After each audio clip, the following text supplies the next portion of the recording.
जय माता दी दोस्तों, स्वागत है आपका हमारे चैनल साज सवेरे पे। आज माता जी का बहुत ही सुंदर सा भजन लेके आए हैं, तो सुनते हैं। निमिया का पेड़ बड़ा भारी, जहाँ बैठे मैया हमारी।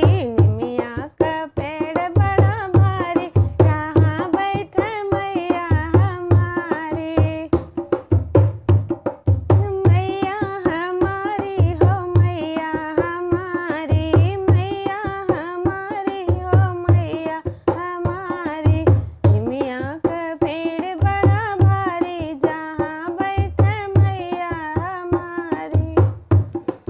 ना मोरे मैया के बाग बगीचा, ना मोरे मैया के बाग बगीचा, बाग बगीचा हो बाग बगीचा।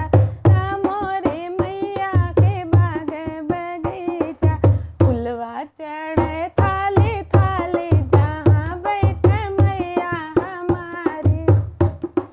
फुलवा